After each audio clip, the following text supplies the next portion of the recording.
Hello everyone, and welcome to this unit on clinical analysis of speech. I'm Dr. Nicole Whitworth, and today we're diving into the fascinating world of visible speech. We will be looking at how we can visualize the sounds we produce when we speak using waveforms, spectra, and spectrograms. The unit concludes by showing how we get from the waveform to a spectrum and then to a spectrogram. By the end of this unit, you'll be able to outline how speech can be displayed using waveforms, spectra, and spectrograms. These tools help us analyze speech acoustically and understand how articulation shapes the sounds we hear. Speech is created by systematic movements of the articulators with which you will be familiar from articulatory phonetics. Check out the video linked here to see an MRI of articulator movement. The articulator movements disturb the air, resulting in the complex vibrations that constitute the speech signal. The speech signal can be captured, analyzed, and visualized using various acoustic tools and displays, such as the waveform and the spectrum. Let's start by looking at the waveform. A waveform shows the speech signal as a complex wave that changes continually over time. It represents fluctuations in air pressure and gives us a broad view of the speech signal's amplitude and timing. Although speech appears as a complex wave, it can be broken down into simpler sine waves. Each sound we produce is made up of a unique combination of these sine waves. These combinations broadly reflect specific articulatory actions at that moment. At any given point in time, we can display the combination of sine waves as a spectrum. The spectrum shows the frequency components of the speech signal and helps us understand the frequency and amplitude of the sine wave components at one point in time.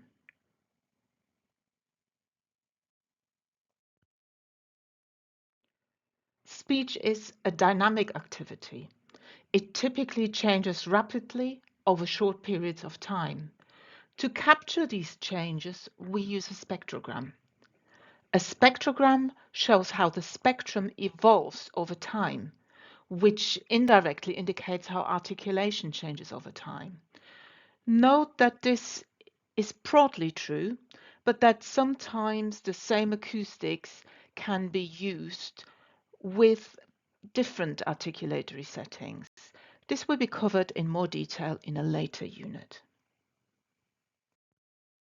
A spectrogram, as shown here on the right, can reveal acoustic changes that aren't always audible.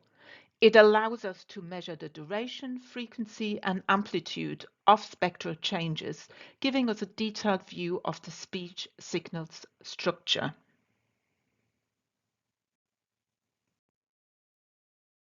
Let's look at how we get from the waveform to the spectrum and then to the spectrogram. The waveform shows the changes in air pressure over time. The spectrum shows the sine wave makeup of the complex signal at one point in time. If we extract 3 points, which are shown on the right-hand side here, you can see that at each point the spectrum is different.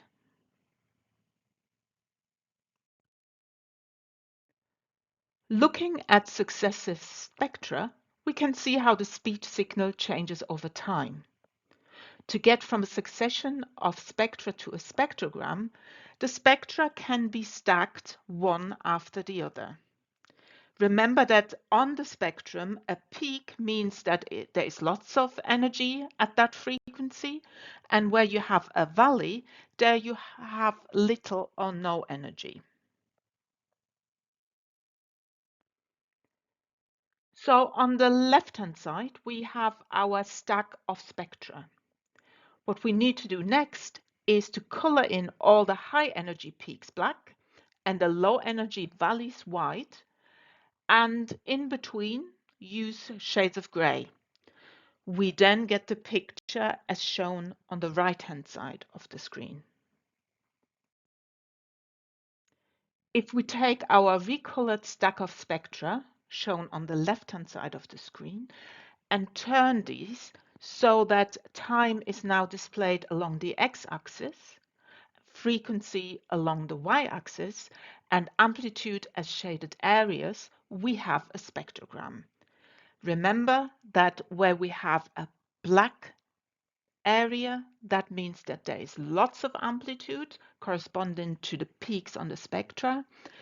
And where there is very little energy, we have a white display corresponding to the low frequency valleys on the spectra. To sum up, waveform, spectrum, and spectrogram are three related ways of making the speech signal visible. They all have their own uses, and we're going to look at that in more detail in future units. This wraps up our introduction to visible speech. Next, we'll explore the source filter theory of speech production, which explains how the vocal tract shapes the sounds we produce. Thank you for your attention, and I'll see you in the next unit.